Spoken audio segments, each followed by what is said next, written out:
guys, welcome back to my YouTube channel. Kembali lagi di channel Mari Terbang. Salam terbang buat kita semua. Oke, di video kali ini saya akan bahas lagi tentang yaitu 4 gaya yang ada di pesawat. Dan 4 gaya ini adalah gaya pokok ya, atau gaya yang selalu digunakan oleh pesawat saat melakukan penerbangan. Oke, jangan lupa untuk share, komen, like, and subscribe-nya agar channel ini semakin berkembang dan saya untuk semangat mengonten. Oke, kita langsung ke pembahasan.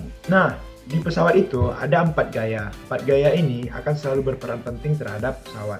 Yang pertama, yaitu pertama adalah gaya thrust, lalu drag, lalu lift, dan weight.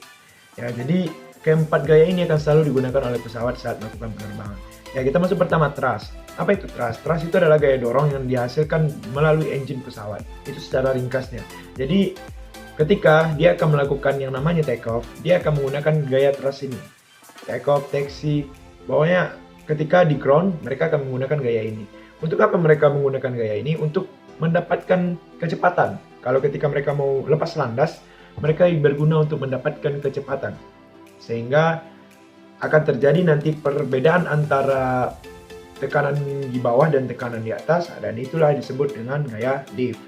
Jadi ketika pesawat sudah open throttle, mereka akan melakukan istilahnya akan membuka power mereka sebesar mungkin untuk mendapatkan kecepatan untuk menghasilkan gaya lift sehingga pesawat ini dapat melakukan gaya angkat.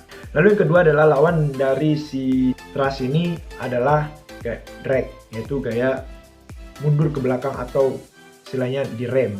Jadi drag ini berguna ketika pesawat sudah positif untuk melakukan climb atau positif untuk melakukan namanya lepas landas, tapi ada sesuatu yang menyebabkan mereka abort take off dan mereka itu akan gunakan gaya drag untuk melakukan pengereman atau pemberhentian. Lalu mungkin berguna juga ketika mereka touchdown atau mereka ketika mendarat. Mengapa hal ini diperlukan untuk drag? Karena tidak mungkin ketika mereka melakukan landing di sebuah bandara, mereka tidak melakukan brake atau reverse terhadap pesawatnya. Maka akan terjadi namanya tergelincir atau keluar dari runway. Disitulah gaya drag digunakan ketika ada aborted takeoff atau ketika landing. Lalu yang ketiga adalah gaya lift atau gaya angkat. Gaya angkat inilah yang menjadi titik tiang dari sebuah pesawat karena mereka akan melakukan penerbangan di udara. Gaya lift ini dihasilkan karena adanya perbedaan tekanan permukaan sayap dan di bawah sayap. Jadi tekanan yang di bawah lebih besar daripada tekanan yang di atas sehingga pesawat menghasilkan gaya angkat. Jadi pesawat bisa take off atau lepas landas itu karena adanya perbedaan tekanan di bawah dengan tekanan di atas. Lalu yang terakhir itu adalah gaya weight atau kita sebut dengan gaya berat atau gaya center of gravity dari sebuah pesawat. Center of gravity-nya kita tahu di bagian tengah pesawat itu. Lalu mengapa gaya berat ini sangat diperlukan? Ketika melakukan lepas landas, ya, center of gravity dari sebuah pesawat itu sangat penting. Ketika mereka melakukan lepas landas, jangan sampai ketika mereka melakukan lepas landas, pesawatnya oleng. Karena apa? Karena center of gravity-nya itu terbebani di belakang. Karena apa? Karena mungkin kebanyakan beban di belakang daripada beban di depan. Lalu kemungkinan ketika landing, mereka landing tidak sempurna. Terjadinya terlempar ke kiri atau terlempar ke kanan. Itu sebab dari center of gravity-nya terganggu. Makanya ketika rekan-rekan waktu COVID-19 yang biasanya rekan-rekan duduk kalau tidak COVID itu kan bangku 1 sampai bangku 30 itu terisi penuh. Tapi ketika COVID dibatasi, jadinya mungkin ada bangku yang kosong ya, bangku yang kosong sehingga harus disusun oleh pramugari atau pramugara sehingga pesawat itu seimbang.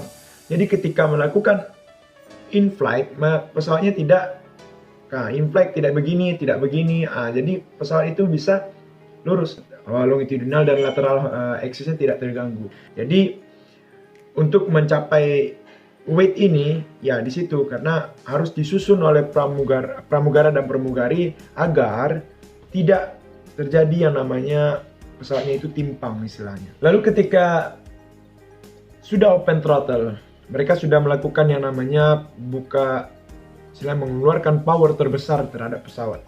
Lalu melakukan kecepatan dengan kecepatan tinggi, lalu menghasilkan gaya lift. Lalu di sini ada indikator sebenarnya. Kalau rekan-rekan lihat ya, itu ada yang namanya V1 dan VR. Lalu apa itu V1? V1 itu adalah kecepatan atau indikator di pesawat itu, sehingga ketika sudah melampaui V1-nya, mereka harus melakukan rotate atau lepas landas. Tetapi ketika mereka tidak sampai pada V1-nya, lalu mereka mengalami misalnya engine failure atau ada sesuatu yang mengganggu di runway, tapi mereka belum sampai V1-nya, maka mereka berhak untuk namanya aborted takeoff atau stop untuk melakukan lepas landas. Jadi V1 ini adalah sebuah indikator atau sebuah penanda bahwa ketika mereka sudah V1, mereka wajib melakukan lepas landas. Tapi ketika mereka sebelum V1-nya, mereka boleh melakukan stop untuk take off atau melanjutkan take off. Ketika misalnya ada di suatu runway itu hewan dan mereka belum sampai pada V1-nya, mereka boleh berhenti. Tapi ketika sudah selesai di V1, mereka menemukan adanya sebuah animal hazard di situ, mereka tidak mau tahu, mereka harus lepas landas. Jadi itu V1. Jadi biasa pilot bilang V1. Setelah itu beberapa detik mereka rotate. Ya, jadi mereka setelah menyampaikan V1 pada titik itu, mereka hanya punya satu keputusan, harus lepas landas. Bagaimana kalau jika mesinnya mengalami gangguan, misalnya satu mesin mengalami gangguan, ya mereka harus tetap lepas landas. Karena satu mesin masih bisa. Tapi kalau setelah V1 itu mereka mengalami sesuatu, misalnya mesinnya mati satu, mereka tetap harus lepas landas. Karena itu sudah istilahnya sudah prosedur dari terhadap pesawat itu. Kalau setahu saya yang saya baca. Lalu VR itu, apakah VR itu dilakukan sesudah V1? Ya, kalau sebelum V1 mereka tidak boleh melakukan. Karena ketika sudah VR itu berarti di sayap atau pada permukaan sayap itu tekanannya sudah melebihi yang di bawah. Jadi di bawah ini sudah besar tekanannya daripada tekanan yang di atas. Jadi ketika sebelum V1 mereka tidak boleh, karena kecepatan yang dihasilkan V1 itu akan berdampak kepada sayap dan menghasilkan yang namanya perbedaan tekanan. Ya, angle of attack-nya diserang, flaps-nya sudah turun, nah maka disitulah yang dihasilkan yaitu daya angkat. Oke, mungkin di bahasan video kali ini itu saja, yaitu adalah 4 gaya pesawat dan ada 2 yang sering kita dengar, V1 dan VR, atau VR itu disebut dengan rotate. Ada gaya thrust, drag, gaya lift, dan gaya weight. Jadi thrust itu adalah gaya dorong ketika pesawat akan melakukan penerbangan atau melakukan open power ketika melakukan sebuah take off, mereka akan melakukannya thrust di situ. Lalu drag ketika mereka melakukan landing, di situ akan mereka melakukan gaya drag. Ketika touch, mereka akan menggunakan reverse dan brake untuk menghentikan si pesawat. Lalu ada gaya lift. Gaya lift ini dihasilkan dari kecepatan yang dilakukan oleh si gaya thrust. Dan thrust itu akan, ketika thrust sudah menyampai V1, maka disitulah akan ada perbedaan antara tekanan yang di bawah sayap dan tekanan di atas pesawat, di atas sayap, sehingga menghasilkan gaya angkat. Disitulah terjadinya gaya lift. Lalu gaya weight. Gaya weight ini berpengaruh kepada yaitu center of gravity dari pesawat, sehingga ketika mau take off akan dihitung berapa maksimum take off weight-nya, dan ketika landing akan dihitung juga berapa landing weight-nya. Oke rekan-rekanku sekalian, mungkin itu saja di video kali ini. Jangan lupa untuk share, comment, like, and subscribe-nya. Saya minta dukungan dan support selalu untuk channel ini. Semoga semakin berkembang di aviasi dan semoga semakin berkembang di YouTube Indonesia dan luar negeri. Luar biasa. Turut berduka cita juga untuk KRI Nanggala 402. Kita berdoa semoga arwah dan amal ibadah para awak semua diterima di sisi Tuhan Yang Maha Esa. Oke, mungkin itu saja di video kali ini. Semangat untuk puasanya dan jangan bolong-bolong guys. Oke, salam terbang.